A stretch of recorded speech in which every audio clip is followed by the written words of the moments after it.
الحمد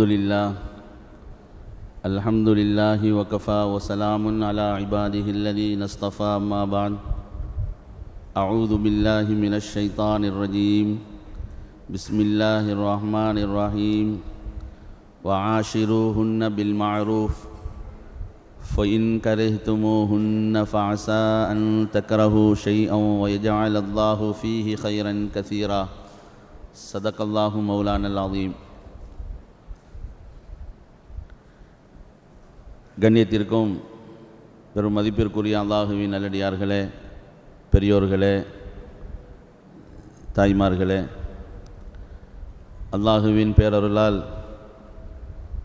புனிதமிக்க ரமதானுடைய மாதத்தை நாம் அடைந்து இன்று 4வது தராவி தொழுகை பரிபூர்ணமாக நிறைவு பெற்றிருக்கிறது.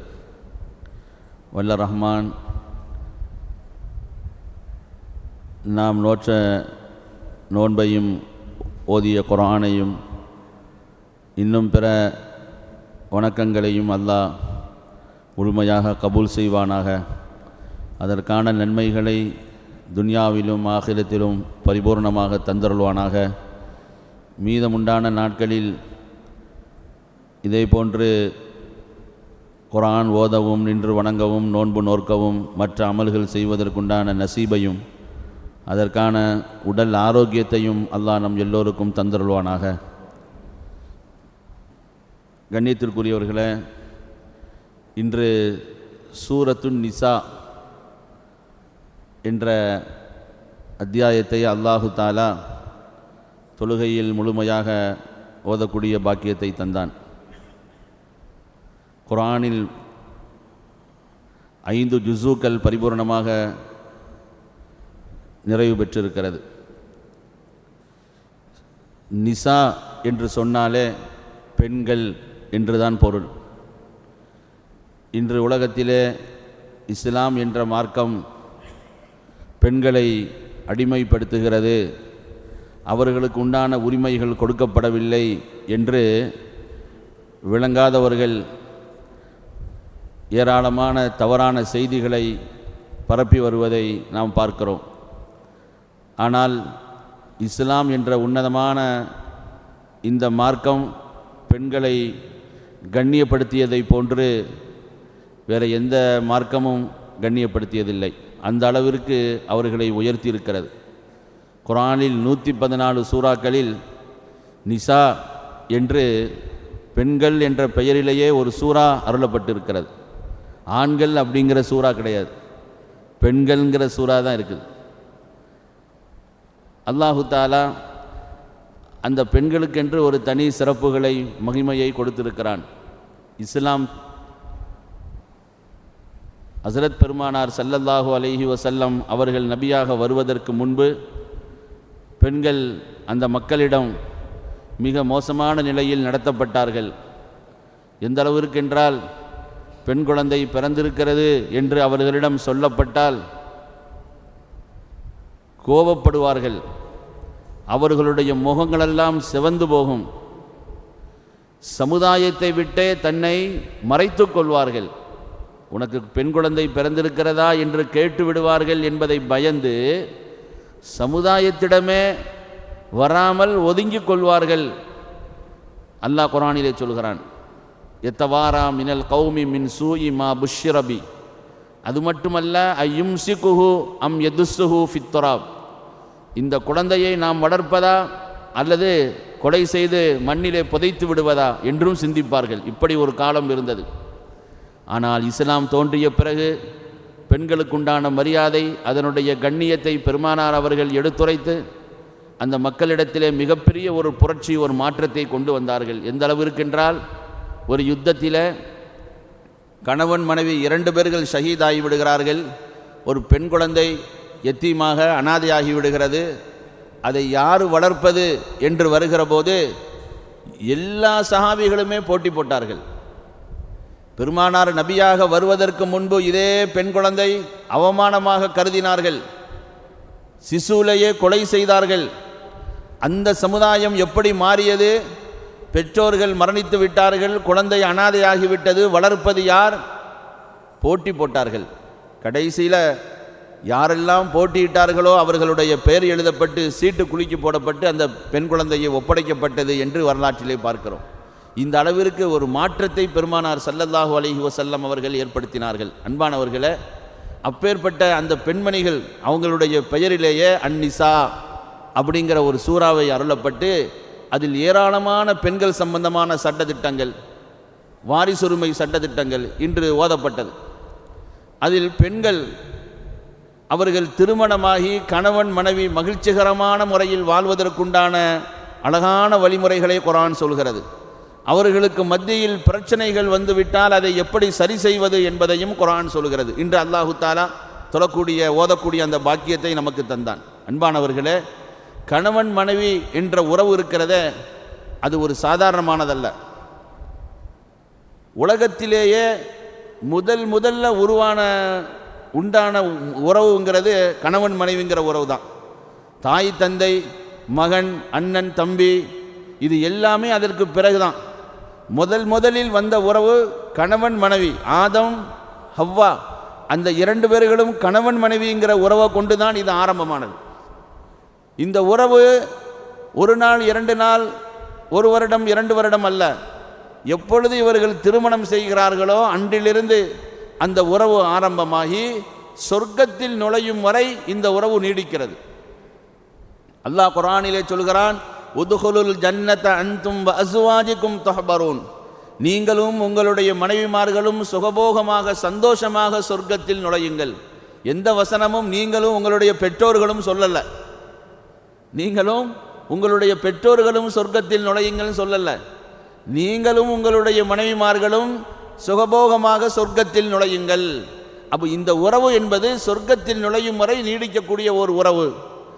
இது மனிதர்கள் ஏற்படுத்தி கொண்டதல்ல, அல்லாஹுவால் ஏற்படுத்தி காட்டப்பட்ட உன்னதமான ஒரு வழி. இது இந்த திருமண உறவு என்பது மனிதனால் முடிவு செய்யப்பட்டு நடத்தப்படக்கூடிய ஒன்றல்ல.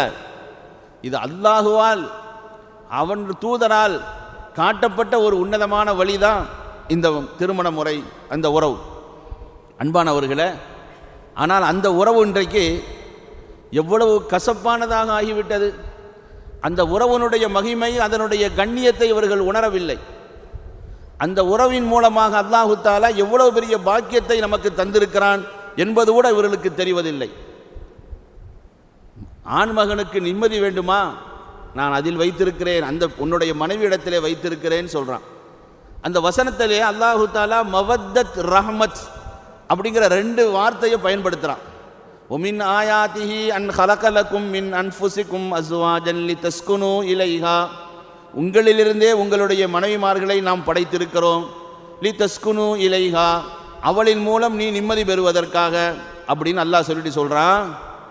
ஒஜால பைனக்கும் மவத்தத்தம் வர்ரஹ்மா, அந்த கணவன் மனைவி 2 பேர்களுக்கும் மத்தியில் மவத்தத்தையும் ரஹமத்தையும் ஏற்படுத்தினேன்னு சொல்கிறான். மனைவி எங்கேயோ பிறந்து வளர்ந்துருப்பாங்க, கணவன் அவர் எங்கேயோ பிறந்து வளர்ந்திருப்பார். திருமணம் அப்படிங்கிற இந்த உறவின் மூலமாகத்தான் அவர்கள் இணைந்திருப்பார்கள். இந்த 2 பேர்களுக்கு எங்கிருந்துங்க அன்பு பாசம் வந்தது? அவருக்கு தலைவலின்னு சொன்னால் இவங்களால தாங்க முடியாது, இவங்களுக்கு தலைவலின்னா அவங்களால தாங்க முடியாது. உண்மையான கணவன் மனைவி தான் நான் சொல்கிறேன். உண்மையான கணவன் மனைவியாக இருப்பவர்கள், கணவனுக்கு ஒரு சிறிய வலி என்றால் மனைவியால் தாங்கிக் கொள்ள முடியாது, மனைவிக்கு ஒரு சிறிய வலி என்றால் கணவனால் தாங்கிக் கொள்ள முடியாது. 2 பேர்களும் ஒரே தாயினுடைய வயிற்றில் பிறந்தவர்கள் அல்ல, ஒரே இடத்தில் பிறந்தவர்கள் அல்ல, வேறு வேறு ஊரிலே வேறு வேறு இடத்திலே வேறு வேறு பெற்றோர்களுக்கு பிறந்தவர்கள். எங்கிருந்து வந்தது இந்த அன்பு, இந்த முஹப்பத், இந்த பாசம்? அல்லாஹ் சொல்கிறான், மவத்தத் என்ற அந்த பிரியத்தையும் ரஹமத் என்ற அந்த பிரியத்தையும் நான் ஏற்படுத்தினேங்கிறான். மவத்தத்துங்கிறது என்ன? ஒருவர் பிறர் மூலமாக பிரயோஜனத்தை அடையக்கூடிய காலம். உடல் மூலமாக, உடல் ரீதியாக, பொருளாதார ரீதியாக கணவனிடமிருந்து மனைவியும் மனைவிடமிருந்து கணவனும் பலன் பெறக்கூடிய காலத்தில் ஏற்படக்கூடிய பிரியத்திற்கு தான் மவத்தத்துன்னு சொல்கிறது. 25 வயதில் திருமணம் ஆகுதுன்னு சொன்னால் ஒரு 55-60 வயசு வரையிலும் திடகாத்திரமான காலம். நல்லா உழைக்கிறார், பதவி பட்டம் எல்லாமே இருக்குது, மனைவி எதிர்பார்த்து இருக்கிறாங்க, எதிர்பார்த்து சாப்பிடுவாங்க. இவர் எங்கே போயிருக்கிறாரு, எங்கே இருக்கிறாருங்கிற கவனம், அடிக்கடி ஃபோன் பண்ணி கேட்கறது. மவத்தத், எங்கே இருக்கிறீங்க, வரலையா, லேட் ஆயிடுச்சே. ஆனால் அந்த 60-65 வயதிற்கு பிறகு தள்ளாத வயதை அடைகிற போது கணவனின் மூலமாக மனைவிக்கு எந்த விதமான பலனும் இல்லை, மனைவியின் மூலமாக கணவனுக்கு எந்த பலனும் இல்லை. இந்த நேரத்திலையும் விழித்திருந்து கணவனுக்காக பணிவிடை செய்வதற்கு காத்திருப்பாங்க. அவருக்கு ஒரு சின்ன வழின்னு சொன்னால் துடிச்சிருவாங்க. இதுக்கு தான் ரஹமத்துங்கிறது. 2 பேர்களும் ஒருவருக்கு ஒருவர் பலன் தரக்கூடிய காலத்தில் ஏற்படக்கூடிய முஹப்பத், பிரியத்திற்கு மவத்தத்துன்னு சொல்றது. ஒருவர் பிறர் மூலமாக எந்த விதமான பலனும் இல்லை. கணவனுக்கு மனைவியை பற்றி உண்டான சிந்தனையே இருக்காது. தட்டி விட்டு என்னங்க அப்படின்னா அப்படி விழித்து பார்ப்பார், அவ்வளோதான். அந்த நிலையில்தான் கணவன் இருக்கிறார். அப்போ கூட அந்த மனைவி அவனுக்கு செய்ய வேண்டிய பணிவிடைகள், கொடுக்க வேண்டிய உணவுகள் எல்லாம் சரியான முறையில் காத்திருந்து அந்தந்த டயத்துக்கு செய்கிறாங்க பார்த்தீங்களா, அதுக்குத்தான் ரஹமத்துன்னு சொல்கிறது. அதே மாதிரி மனைவி அந்த நிலைக்கு இருந்தால், கணவன் இருக்கிறாரு அதே மாதிரி மனைவிக்கு எல்லா வேலைகளையும் விட்டுட்டு வீட்டிலே இருப்பார். என்னுடைய மனைவி உடல்நிலை சரியில்லாமல் இருக்கிறாங்க, அவங்கள பார்த்து கொள்வதற்கு வேறு யாரும் இல்லை, அதனால் நானே இருந்து பணிவிடை செய்கிறேன். மனிதன் இயல்பு என்னங்க, யார்கிட்டையாவது இருந்து ஏதாவது ஒரு பலன், ஒரு பிரயோஜனம் இருந்தால் தான் அவன் வேலை செய்வான். ஆனால் இந்த மாதிரியான காலங்களில் ஒரு கணவன் ஒரு மனைவிக்கு, ஒரு மனைவி கணவனுக்கு காத்திருந்து முஹப்பத்தை, பிரியத்தை வெளிப்படுத்தி அவங்களுக்கு பணிவிடை செய்கிறாங்கன்னா அதுக்குத்தான் ரஹமத்துங்கிறது. அல்லாஹ் சொல்கிறான், இதை நான் ஏற்படுத்தினேங்கிறான், உங்களால் ஏற்படுத்த முடியாது. உலகத்தில் உண்டான அத்துணை செல்வங்களையும் நீங்கள் செலவழித்து இந்த 2 பேருக்கு மத்தியில் ஒரு பிரியத்தை கொண்டு வரணும்னு நீங்கள் நினச்சா முடியாது. அதை நான் தான் கொண்டு வந்தேன்னு சொல்கிறான். மவத்தத்தம் ஒரு ரஹ்மா, அப்பேற்பட்ட ஒரு உறவு அல்லாஹுவால் முடிவு செய்யப்பட்டு இந்த உறவு ஏற்பாடு செய்யப்பட்டு உலகத்தில் வாழ்வது மட்டுமல்ல, சொர்க்கலோகம் போகும் வரை இந்த உறவு நீடிக்கக்கூடியது.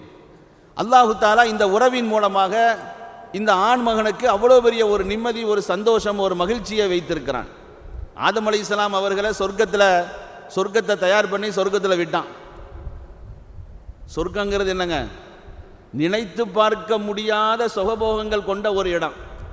எந்த ரீதியில் நீங்கள் நினைச்சாலும் அந்த சுகம் இருக்குது. உணவு ரீதியாக, உடல் ரீதியாக, எப்படியெல்லாம் நீங்கள் ஆசைப்படுறீங்களோ ஆசைப்பட்டதெல்லாம் கிடைக்கும். குர்ஆன் சொல்கிறது, குத்தூஃபுஹா தானியா, மிக உயரமான மரம், அந்த மரத்தில் ரொம்ப உச்சியில் ஒரு பழம் பார்ப்பதற்கு அழகாக இருக்குது. அந்த பழத்தை சாப்பிடணும்னு ஒரு சொர்க்கவாதி ஆசைப்படுகிறார். நம்ம ஊரில் உலகத்தில் வாழும்போது என்னங்க செய்யணும், மரத்தில் இருந்தால் அதை பறிக்கிறதுக்கு ஒரு களை எடுத்து அதை பறித்து கொண்டு வந்து அதை கழுகி சுத்தம் போட்டு நம்ம சாப்பிட்றது ரொம்ப கஷ்டம். அவ்வளோ கஷ்டத்துக்கு பிறகு அந்த பழத்தை சாப்பிட முடியும். ஆனால் சொர்க்கவாதி சொர்க்கத்தில் இருக்கும் பொழுது அந்த மாதிரி ஒரு பழத்தை சாப்பிட வேண்டும் என்று நினைத்த மறு நிமிடமே அந்த கொலையே அப்படி வாய்க்கிட்ட வந்து நிற்குமா. குத்தூஃபுஹா தானியா, அப்படியே நெருங்கி வந்து நிற்கும். கையால் கூட கடிச்சு சாப்பிட வேண்டியதில்லை, வாயாலே கடிச்சு சாப்பிடலாம்.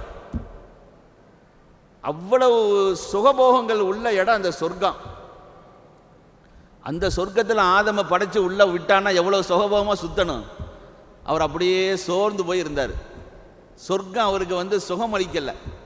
படைச்ச அல்லாஹ் பார்த்தான், என்னடா இவ்வளோ ஏற்பாடுகள் செய்த ஆதமை விட்டுருக்கோம், முகத்தில் ஒரு சிரிப்பில்லை, ஒரு செழிப்பில்லை. நம்ம சொல்லுவோம்ல, என் மகனுக்கு நான் எந்த குறை வச்சிருக்கிறேன் பாருங்க, எப்போ பார்த்தாலும் இந்த மாதிரி இருக்கிறான் அப்படின்னு சொல்கிறோம்ல.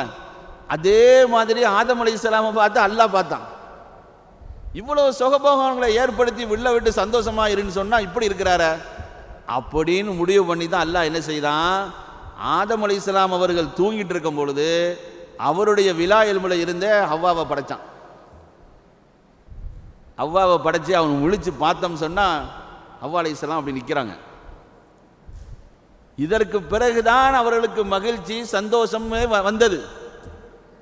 அப்ப என்ன இது சொல்ல வர்றாங்கன்னா, சொர்க்கமே ஒரு மனிதனுக்கு அங்கே மனைவிங்கிறது இல்லைன்னு சொன்னால் அது லைக்காது. அந்த சொர்க்கம் இன்பமாகணும்னு சொன்னால் அங்கே மனைவி இருக்கணும் அப்படின்னு சொல்கிறாங்க. அது போன்று தான் அந்த அளவிற்கு ஒரு உன்னதமான ஒரு உறவு இந்த மனைவியினுடைய உறவு.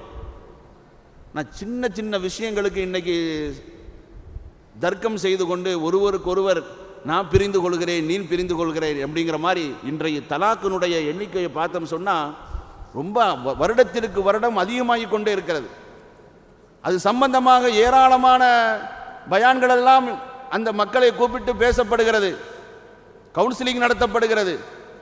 ஆனால் அது குறைந்ததாக தெரியவில்லை, கூடிக்கொண்டே போகிறது. காரணம், அந்த உறவையுடைய மகிமை, அதனுடைய கண்ணியத்தை விளங்காம, எப்படி நம்ம வாழணுங்கிறது கூட தெரியாம அவங்களுடைய வாழ்க்கையை அவர்கள் வீணடித்து விடுகிறார்கள். அன்பானவர்களே, உறவு என்பது இமாம் அஹ்மத் இப்னு ஹம்பல் ரஹ்மத்துல்லாஹி அலைஹி அவர்கள் இந்த உறவு, கல்யாண திருமண உறவுங்கிறத பற்றி அவங்க எப்படி சொல்றாங்க பாருங்க. இமாம் அஹ்மத் இப்னு ஹம்பல் ரஹ்மத்துல்லாஹி அலைஹி மிகப்பெரிய ஒரு இமாம், கிட்டத்தட்ட 10 லட்சம் ஹதீஸுகளை மனப்பாடம் செய்தவங்க. அவங்க ஒரு சபையில் கல்வி பாடம் நடத்த ஆரம்பித்தாங்கன்னு சொன்னால் 90,000 மாணவர்கள் இருந்து பாடத்தை கேட்பாங்க. கிட்டத்தட்ட 1100 முக்கப்பீர்கள். முக்கப்பீர்னு சொன்னால் நம்ம சொல்ல இப்போ தானே மைக் இருக்குது, அப்போ நம்ம சொல்கிற செய்திகளை அங்கங்கே எடுத்து எடுத்து சொல்லுவாங்க. அந்த மாதிரி சொல்கிறதுக்கு 1100 பேர். அவ்வளோ பெரிய கல்வி மகான். அவங்க தன்னுடைய பிள்ளைகளோடு கொஞ்சம் விளையாடி கொண்டிருந்தாங்க. அந்த நேரத்தில் இருந்த மிகப்பெரிய ஷேக் பிஷ்ருல் ஹாஃபி ரஹிமஹுல்லா, அவங்க மிகப்பெரிய ஷேக், பெரிய மகான், வலியுல்லா, இறைநேசர். அவங்க வந்தாங்க. வந்தால் இமாம் அஹ்மத் இப்னு ஹம்பல் தன்னுடைய பிள்ளைகளோடு விளையாண்டு கொண்டு இருக்கிறத அப்படி பார்த்துக்கிட்டே இருந்தாங்க. பார்த்துட்டு சொன்னாங்க, லவ்லா தஸவ்வஜித லகான கதா ஒ கதா. அஹ்மத் இப்னு ஹம்பலை, நீங்கள் மட்டும் திருமணம் செய்யாமல் இருந்திருந்தா இன்னும் உயர்ந்த அந்தஸ்தை நீங்கள் அடைஞ்சிருப்பீங்க. ஏன்னா பிஷ்ர் ஹாஃபி திருமணம் செய்யலை, அவங்க மிகப்பெரிய ஒரு இறைநேசர், அவங்க திருமணம் செய்யலை. ஆனால் இவங்க குழந்தையோடு விளையாடி கொண்டு இருப்பதை பார்த்த பிஷ்ர் ஹாஃபி இமாம் அஹ்மத் இப்னு ஹம்பலை பார்த்து சொன்னாங்க, நீங்கள் திருமணம் செய்யாமல் இருந்திருந்தால் இன்னும் உயர்ந்த அந்தஸ்தை அடைஞ்சிருப்பீங்க. இமாம் அஹ்மத் இப்னு ஹம்பல் ரஹ்மத்துல்லாஹி அலைஹி சொன்னாங்களாம் ஷேகை பார்த்து, ஒரே ஒரு ரொட்டி துண்டு, என்னுடைய குழந்தை பசியில் அழுகிற போது அந்த பசியை போக்குவதற்கு நான் கொடுக்கக்கூடிய ஒரே ஒரு ரொட்டி துண்டு இருக்குத, 1000 ஆண்டுகள் இல்லை 1 வருடம் முழுமையாக இபாதத் செய்வதை விட அல்லாஹ்விடத்தில் உயர்ந்த அந்தஸ்து உள்ளதுன்னாங்க. எப்படி சொன்னாங்க? 10 லட்சம் ஹதீஸை மனப்பாடம் பண்ணவங்க. அதிலிருந்து அவங்க சொல்கிறாங்க, திருமணம் செய்யாமல் 1 வருடம் முழுக்க நின்று வணங்குவதை விட திருமணம் செய்து அதன் மூலமாக பிறக்கக்கூடிய அந்த குழந்தையினுடைய பசியை போக்குவதற்கு ஒரு சின்ன ரொட்டி துண்டு நான் சம்பாதித்து கொடுக்குறேன் பார்த்தீங்களா, அது 1 வருடம் இபாதத் செய்வதை விட அல்லாஹ்விடத்தில் மிகப்பெரிய அந்தஸ்து பெற்றது அப்படின்னு இமாம் அஹ்மத் இப்னு ஹம்பல் ரஹ்மத்துல்லாஹி அலைஹி அவங்க சொன்னதாக பார்க்கிறோம். இந்த உறவுகள் உலகத்திலே நீடிப்பதற்கு பெருமானார் சொன்ன செய்திகள் ஏராளம். ஒரு ஆண்மகன், ஒரு கணவன் தன் மனைவிக்கு சம்பாதித்து அவர் உணவுக்காக கொடுத்தால் அது சதக்கான்னு சொன்னாங்க. தன் மனைவிக்கு செலவுக்கு கொடுக்கக்கூடிய பணம் அது சதக்காவில் சேரும் என்று சொன்னார்கள். திருமணம் செய்த பிறகு செய்யக்கூடிய வணக்கம்தான் பூர்த்தியாகும் என்றார்கள். சொர்க்கத்தில் அல்லாஹு தாலா சில மனிதர்களை பார்க்க வெட்கப்படுறானா. அது யாருன்னு சொன்னால், உலகத்தில் திருமணம் செய்யாமல் வந்தாங்கல்ல, அவங்கள பார்க்கறதுக்கு அல்லாஹ் வெட்கப்படுறான்னு சொல்கிறாங்க. இந்த உறவு எவ்வளோ பெரியதுங்க. இவ்வளோ உன்னதமான இந்த உறவுனுடைய மகிமை, அதனுடைய கண்ணியத்தை விளங்காமல் சின்ன சின்ன விஷயத்திற்கெல்லாம் நம்ம 2 பேரும் பிரிஞ்சிருவோம். 2 பேரும். அதனால தான் ரசூலுல்லாஹி ஸல்லல்லாஹு அலைஹி வஸல்லம் அவங்க சொன்னாங்க, தலாக்கு அப்படிங்கிறது ஆகுமானதாக இருந்தாலும் இது அல்லாஹ்வுக்கு மிகப்பெரிய கோபத்தை ஏற்படுத்தக்கூடியது. பெண்கள் அவசர புத்தி உடையவர்கள், சிறிய சிறிய விஷயத்திற்கு பிரிந்து விடுவோம் என்று கணவனிடம் கேட்டு பிரிகிறார்கள் என்று சொன்னால் ரசூலுல்லாஹி ஸல்லல்லாஹு அலைஹி வஸல்லம் அவர்கள் சொன்னார்கள், ஐயுமா இம்ரஅத்தின் ஸாலத் ஸௌஜஹா தலாகன் ஃபீ கைரி மா பஸின். தேவையில்லாத விஷயங்களுக்கெல்லாம் நம்ம பிரிந்துடுவோம். ஏன்னா அவங்களும் சம்பாதிக்கிறாங்க, இவரும் சம்பாதிக்கிறார். இவரை கொண்டு அவங்களுக்கு எந்த பலனும் இல்லை, அவங்கள கொண்டு இவங்களுக்கு எந்த பலனும் இல்லை. என் குடும்பத்தில் நல்ல வசதி, உங்கள் குடும்பத்திலையும் வசதி, யாரை வச்சும் இல்லை அப்படிங்கிற மாதிரி நினைத்து பிரிந்துடுவோங்கிற முடிவு செய்கிறாங்கன்னு சொன்னால் ஃபஹராமுன் அலைஹா ராயிஹத்தல் ஜன்னா, சொர்க்கத்துடைய வாடை கூட அவர்களுக்கு கிடைக்காதுன்னாங்க. அன்பானவர்களே, இன்று எத்தனை குடும்பங்கள் சர்வசாதாரணமாக இன்று இந்த தலாக்குங்கிறத கையில் எடுத்துக்கொண்டு நாம் நிம்மதியாக வாழலாம் என்பதாக நினைக்கிறார்கள். அல்லாஹ் சொல்கிறான், வஆஷிரூஹுன்ன பில் மஅரூஃப், கணவன்மார்களே, அந்த பெண்மணிகளோடு உங்களுடைய மனைவிமார்களோடு நல்ல முறையில் நீங்கள் நடந்து கொள்ளுங்கள். ஃபயின் கரைஹ்துமூஹுன்ன ஃபஅஸா அன் தக்ரஹூ ஷைஅன் வயஜஅல் அல்லாஹு ஃபீஹி கைரன் கஸீரா. அந்த மனைவியிடத்திலே உங்களுக்கு பிடிக்காத விஷயங்கள் இருந்தால் பொறுமையோடு இருங்கள். அல்லாஹ் அவள் மூலமாக ஏராளமான கைறுகளை உங்களுக்கு வைத்திருக்கிறான். எப்படி சொல்றாங்க? அவசரப்பட்டு சட்டுன்னு முடிவெடுத்து அந்த உறவை நீங்கள் கிழித்துவிட்டு வெளியே வந்து விடாதீர்கள். கொஞ்சம் பொறுமை காருங்கள். அதற்கு பிறகு தெரியும் அதனால் கிடைக்கக்கூடிய கைறுகள் என்ன, பலன் என்ன என்பதை அல்லாஹ் ஏராளமாக வைத்திருக்கிறான். ரசூலுல்லாஹி ஸல்லல்லாஹு அலைஹி வஸல்லம் அவர்கள் சொன்னார்கள், லா யஃப்ரகு முஃமினுன் முஃமினத்தன் இன் கரிஹ மின்ஹா ஹுலுகன் ரதிய மின்ஹா ஆகர். ஒரு முஃமினான கணவன் தன் மனைவியிடம் வெறுப்புற்று இருப்பது கூட அது முஃமினான கணவனுக்கு பண்பல்ல. ஒன்றை நீங்கள் வெறுத்தால் இன்னொன்றை கொண்டு பொருந்திக் கொள்ளுங்கள். நாங்கள் ஸல்லல்லாஹு அலைஹி வஸல்லம் ஒன்றை நீங்கள் வெறுத்தால் இன்னொன்றை கொண்டு பொருந்திக் கொண்டு வாழ்வதற்கு நீங்கள் முயற்சி செய்யுங்கள் என்று சொன்னார்கள். அப்போ அல்லாஹ் சொல்றான், நல்ல முறையில் அல்லாவே வந்து பேசுறான். பெண்கள் சம்பந்தமாக கணவன்மார்கள்ட்ட அல்லாஹ் பேசுறான். நீங்க அப்படிலாம் எதுவும் செய்திராதீங்க. வாஷிருஹுன்ன பில் மாரூஃப். அவங்க பலகீனமானவர்கள், நல்ல முறையில் நீங்கள் அவர்களோடு சேர்ந்து வாழுங்கள். அப்படின்னா விட்டு கொடுத்து போங்கங்கிறான். அவங்க கோபப்படுறாங்களா, நீங்க கோபப்படாதீங்க. காது கொடுத்து நீங்க கேட்டு அப்படியே விட்டு கொடுத்து பாருங்க, உங்களுக்கு உலகமே சொர்க்கமாயிரும். அவங்க பேசுறாங்கிறதுக்காக நீங்க பதில் அளிக்க ஆரம்பிச்சீங்கன்னு சொன்னா இந்த உலகமே உங்களுக்கு நரகமாயிடும். எவ்வளோ பேர் இன்னைக்கு வந்து வெளியிலே தான் கணவனாக இருக்கிறாங்க, வீட்டுக்குள்ளே போனால் எந்த தொடர்பும் கிடையாது. சாப்பாடு அது வந்து டேபிளில் இருக்கும், நான் சாப்பிட்டுக்குவேன். இன்றைக்கி உள்ளே போனேன், டேபிளில் சாப்பாடு இல்லை, வெளியே வந்துட்டேன் சொல்கிறாங்க. ஆனால் வெளியில் உள்ள மக்களுக்கு கணவன் மனைவியாகத்தான் தெரியுது. கண்ணீர் விட்டு அழுகணும். இவர்களெல்லாம் அல்லாஹ்வுடைய சன்னிதானத்தில் எப்படி போய் நிற்பார்கள், எப்படி பதில் சொல்வார்கள்? ஸல்லல்லாஹு அலைஹி வஸல்லம் அவர்கள் எவ்வளவு உச்சகட்டத்தில் சொன்னாங்க, ஒரு கணவன் ஒரு மனைவி இறந்து போகிறாள் கணவனுடைய திருப்பொருத்தத்தோடு, அவ சொர்க்கவாதின்னாங்க. தொழுகை, நோன்பு, சக்காத்து எதையும் பார்க்கல. சுருக்கமாக அந்த ஹதீஸில் சொல்லப்பட்டதை, ஒரு பெண்மணி கணவனுடைய பொருத்தத்தை அடைந்த நிலையில் இறந்து போகிறாள், அவர் சொர்க்கவாதின்னாங்க. அதே மாதிரி ஒரு கணவன் மனைவியினுடைய பொருத்தத்தை பெற்று அவர் இறந்து போகிறார், சொர்க்கவாதின்னாங்க. சும்மா ஒன்றும் பொருத்தத்தை அடைஞ்சிட முடியாது. இந்த எல்லா சிரமங்களையும் கஷ்டங்களையும் அல்லாஹ்வுடைய ரசூலுடைய வழிகாட்டுதலின் பேரில் நாம் பொறுமையோடு சகித்து கொண்டால் இவ்வளோ பெரிய பாக்கியத்தை அல்லாஹு தஆலா அதில் வைத்திருக்கிறான். அல்லாஹ் சொல்றான், வாஷிருஹுன்ன பில் மாரூஃப் ஃபஇன் கரிஹ்துமூஹுன்ன ஃபஅஸா அன் தக்ரஹூ ஷைஅன் வயஜஅல் அல்லாஹு ஃபீஹி கைரன் கஸீரா. கொஞ்சம் பொறுமையாக இருங்க, உங்களுக்கு ஏராளமான கைர்கள் இருக்கிறது அப்படின்னு சொல்லிட்டு அல்லாஹ் இன்னொரு இடத்துல சொல்றான், நீங்கள் சேர்ந்து வாழக்கூடிய அந்த மனைவியோடு ஏதாவது ஒரு பிரச்சனை அவங்க உங்களுக்கு முரண்பட்டு இருக்கிறாங்கங்கிற மாதிரி தெரிந்தால் ஃபஇதுஹுன்ன, நல்ல முறையில் எடுத்து சொல்லுங்க. அல்லாஹ் நமக்கு எவ்வளோ பாக்கியங்களை தந்திருக்கிறான், குழந்தை பாக்கியங்களை கொடுத்துருக்கிறான், எவ்வளோ கண்ணியமாக வச்சிருக்கிறான் அப்படின்னு நல்ல முறையில் அவங்களுடைய மனம் ஏற்றுக்கொள்ளும் அளவிற்கு நான் அப்படி செய்திருவேன் இப்படி செய்திருவேன். நம்ம திறமைகளை அங்கே பேசக்கூடாது. திறமைகளை பேசினா அங்கே ஜெயிக்க முடியாது. அவங்களையும் நம்மளோடு இணைத்து கொண்டு எப்படி சொன்னால் அவர்கள் ஏற்றுக்கொள்வார்களோ அந்த அளவிற்கு நீங்கள் உபதேசம் பண்ணுங்கிறான். அல்லாஹ் முதல்ல சொல்லி கொடுக்குறான். ஃபஇதுஹுன்ன, உபதேசமும் அவங்களுக்கு பலன் தரல. வஹ்ஜுருஹுன்ன ஃபில் மலாஜிஇ, வெறுப்பை வெளிக்காட்டும் வண்ணம் படுக்கையில் நீங்கள் தனியாகுங்கள், படுக்கையை விட்டு ஒதுங்குங்கள். அதுலேயும் அவங்க சரி வரல. வதுரிபூஹுன்ன, ஒரு கோபத்தை ரொம்ப உச்சகட்டத்தை வெளிப்படுத்துகிற மாதிரி லைட்டாக அடிங்க, காயப்படாமல் சும்மா தட்டுங்க. அதுக்கு அவங்க வழிபட்டாங்க, சரிப்பட்டாங்க, நம்ம சேர்ந்து வாழ்வோன்னு முடிவு பண்ணிட்டாங்கன்னா ஃபலா தபகு அலைஹின்ன சபீலா, பிறகு நீங்கள் பழசை போட்டு பேசி பேசி பேசி அவங்கள விரட்டாதீங்க. அது மறக்க முடியாது, எனக்கு அதை செய்ய முடியாது, இதை செய்ய முடியாது, இனிமேல் நம்ம சேர முடியாது அப்படின்னு அவங்க தான் திரும்பிட்டாங்கல்ல. திரும்பி வந்தவங்கள சேர்த்து அரவணைத்து அந்த உறவை தொடருங்கள், விட்டுறாதீங்கிறான் அல்லாஹ்.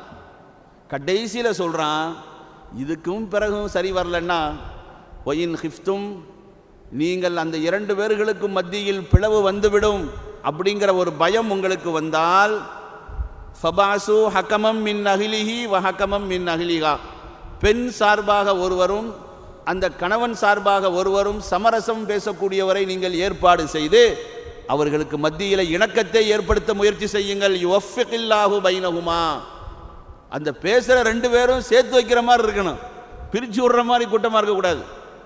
அந்த மாதிரி ஆளை வச்சு நம்ம பேசினோம்னா அல்லாஹ் சொல்கிறான், அந்த மாதிரி நீங்கள் பேச முற்பட்டீங்கன்னா அந்த ரெண்டு பேரும் சேர்வதற்குண்டான வாய்ப்பை நானும் கொடுக்குறேங்கிறான். அப்போ அல்லாஹ் என்ன சொல்கிறான், நல்லபடியாக சேர்ந்து வாழுங்க. ஆஷிருஹுன்ன பில் மாரூஃப், பிரச்சனை அப்படிங்கிறது வந்துட்டால் உபதேசம் பண்ணுங்க. அதுவும் உங்களுக்கு பலன் தரலன்னு சொன்னால் படுக்கையில் விலகுங்க. அதுவும் சரியில்லைன்னா கோபத்தை வெளிப்படுத்துகிற மாதிரி லைட்டாக தட்டுங்க. இதுக்கெல்லாம் பிறகும் முடியலை, அவங்க பிரிய தான் போடுறாங்கண்டா ஆண் பெண் இரண்டு பேர்கள் சார்பாக ஒரு நடுவர்களை ஏற்படுத்தி பேச வைக்கணும் அவர்களை. இதுவும் பலன் தரலைங்கும் போது தான் தலாக்குங்கிற இடத்துக்கு வரணும் அப்படிங்கிறத அல்லாஹு தாலா இந்த வசனத்தின் மூலமாக உணர்த்துகிறான். ஆக அன்பானவர்களே, கணவன் மனைவிங்கிற உறவு மிக அற்புதமானது, உன்னதமானது, அல்லாஹுவின் புறத்திலிருந்து ஏற்பாடு செய்யப்பட்டது. அல்லாஹ் அதை விரும்புகிறான், சேர்ந்து வாழ வேண்டும் என்று ஆசைப்படுகிறான். அவர்கள் வாழும் காலங்களில் அவர்கள் சந்தோஷமாக இருப்பதை பார்த்து அல்லாஹ் மகிழ்ச்சி அடைகிறான். அவர்கள் ஒருவருக்கொருவர் கோபமிடுவதை பார்த்து அல்லாஹ் கோபப்படுகிறான் என்று பெருமானார் ஸல்லல்லாஹு அலைஹி வஸல்லம் அவர்கள் சொன்னார்கள். அல்லாஹு தாலா இந்த சூரத்து நிசாவின் மூலமாக நமக்கு சொல்லக்கூடிய செய்தி அதுதான். உறவு, கணவன் மனைவி என்ற அந்த உறவு இருக்கிறது, அது உன்னதமானது. அதை எந்த அளவிற்கு நீங்கள் பணிந்து விட்டு கொடுத்து அவளோடு சேர்ந்து வாழ்ந்து அந்த உறவை நீங்கள் பாதுகாத்தால் அதற்கான சிறந்த பகரம், அந்தஸ்து உங்களுக்கு மறுமையில் இருக்கிறது என்பதை அல்லாஹு தாலா சொல்லித் தருகிறான். வல்ல ரஹ்மான் எந்த விஷயத்தை நாம் சொன்னோமோ கேட்டோமோ அதன்படி அமல் செய்வதற்குண்டான நசீபை அல்லாஹ் நம் எல்லோருக்கும் தந்தருள்வானாக. சின்ன சின்ன விஷயங்களுக்கெல்லாம் பிணங்கொண்டு பிரிந்து வாழ்வதை விட அதை ஒருவருக்கொருவர் விட்டு கொடுத்து மன்னித்து இணைந்து வாழக்கூடிய பாக்கியத்தை அல்லாஹ் கொடுத்தருள்வானாக. யாரெல்லாம் அதுபோன்ற நிலையில் இருக்கிறார்களோ இன்றோடு தௌபா செய்து அவர்கள் மீண்டும் சேர்ந்து இணைந்து சந்தோஷமாக வாழ்வதற்குண்டான நசீபை அல்லாஹ் கொடுத்தருள்வானாக. கொடிய நோய்கள், ஆபத்துகள், பலா, முசீபத்துகள், திடீர் மரணங்கள், மருத்துவமனை கஷ்டங்கள், சிரமங்கள், செலவுகளிலிருந்து அல்லாஹ் நம்மையும் நம்மளுடைய சந்ததிகள், மனைவி மக்கள் எல்லோரையும் காத்தருள்வானாக. யாரெல்லாம் நமக்கு தெரிந்தவர்கள் உடல்நிலை சரியில்லாமல் இருக்கிறார்களோ அல்லாஹ் அவர்கள் எல்லோருக்கும் பரிபூர்ணமான ஷிஃபாவை கொடுத்தருள்வானாக. யாரெல்லாம் உடல்நிலை சரியில்லாமல் மருத்துவமனையில் அனுமதிக்கப்பட்டு சிகிச்சை பெற்று வருகிறார்களோ அவர்களுக்கும் அல்லாஹு தாலா சிறந்த உடல் ஆரோக்கியத்தை முழுமையாக கொடுத்தருள்வானாக. யாரெல்லாம் நம்மை விட்டு சென்று விட்டார்களோ அல்லாஹ் அவர்களுடைய பாவங்களை எல்லாம் மன்னித்து ஜன்னத்துல் ஃபிர்தௌஸ் என்ற உயர்ந்த சொர்க்கத்தை கொடுத்தருள்வானாக. நம்முடைய ஆயுளில் அல்லாஹ் பரக்கத் செய்வானாக. நம்மளுடைய தொழில் துறைகளில் அல்லாஹ் பரக்கத் செய்வானாக. நம்மளுடைய ஹலாலான நாட்டங்கள் அனைத்தையும் அல்லாஹ் நிறைவு செய்து தருவானாக. மீதமுண்டான நாட்களிலும் நோன்பு நோற்கவும், இன்று வணங்கவும், குர்ஆனை ஓதவும், எல்லா அமல்களை பரிபூர்ணமாக செய்வதற்குண்டான நசீபையும் அல்லாஹ் நம் எல்லோருக்கும் தந்தருள்வானாக. வ ஆகிரு தஅவானா அல்ஹம்துலில்லாஹி ரப்பில் ஆலமீன். ரப்பனா ஆத்தினா ஃபித் துன்யா ஹஸனா وفي الآخرة حسنة وقنا عذاب النار وصل يا ربي على النبي محمد وعلى آله وصحابه أجمعين والحمد لله رب